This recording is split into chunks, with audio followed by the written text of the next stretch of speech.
Hello కానమూకు కథావచనం మోహనవచనం పరిజ్ఞాన హితబాండం నిత్య చదువరి శ్రోతలకు ఆహ్వానం నమస్కారం. చదవదగునెవరు రాసిన తదుపరి చదివిన వెంటనే మరువక పలువురికి వినిపింపబూనిన అది ఏ పరిజ్ఞాన హితబాండమవు పో మహిళ మోహనవచనమై విరాజిల్లు. పరిజ్ఞాన హితబాండం లక్ష్యం ప్రతివారీ సమాచార హక్కు. ఆస్ఫూర్తితోనే ఇప్పుడు కల్లోల జీవితానుభవజ్ఞుల జీవిత విశేషాల శీర్షికన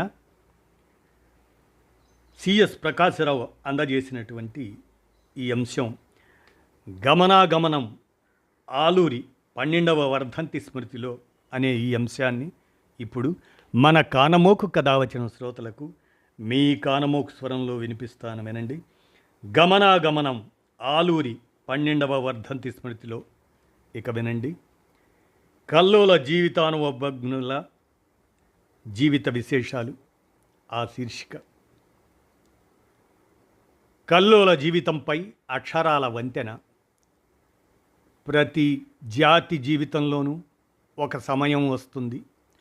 అధికార మదాంధులు, డబ్బు మదం కలవారు, వారి పాలక యంత్రం, కాపలా కుక్కలు ప్రజల మీద దోపిడీ పీడనలను విస్తృతం చేసి జాతి మనుగడను దుర్భరం చేస్తారు.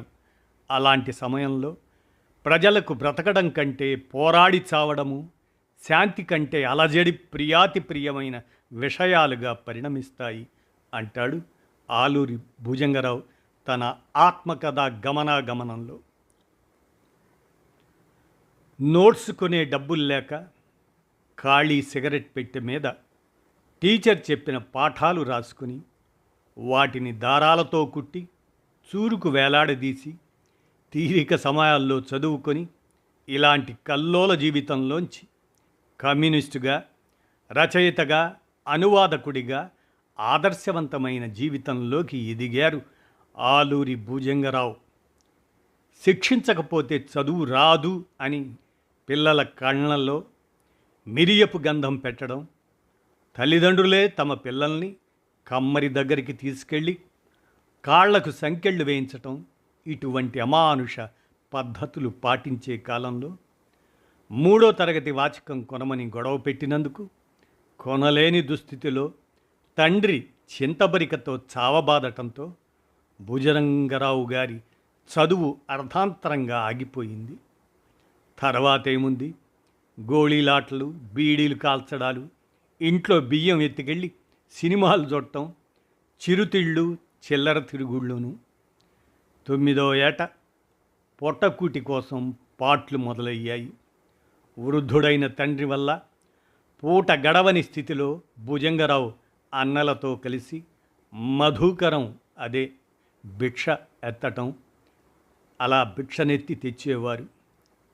10 ఏళ్ల వయసులోనే హోటల్ కార్మికుడిగా చేరి 23వ ఏట దాకా గుంటూరు, బెజవాడ, తెనాలి, బాపట్ల, చేబ్రోలు ఇటువంటి పట్టణాల హోటళ్లలో చాకిరీ చేశారు భుజంగరావు.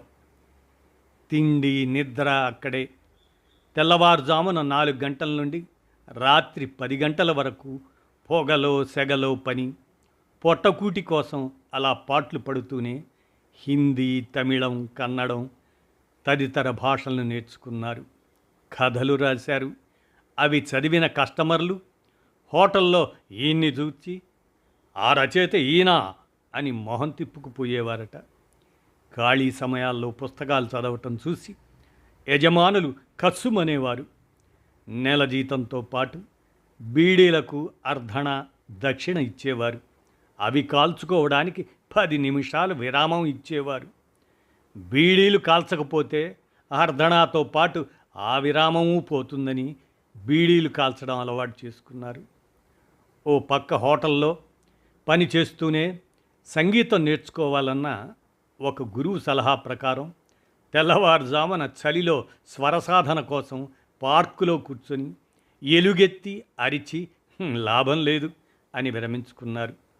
కొన్నాళ్ళు చిత్రకళ అభ్యసించి థియేటర్లలో బోర్డులు రాసి చేతులు కాల్చుకున్నారు. సురభి నాటక సంస్థలో చేరి చిట్టి పొట్టి వేషాలు వేశారు. మద్రాసు వెళ్ళి పూట భోజనము 5 రూపాయల కూలికి గొల్లబామ,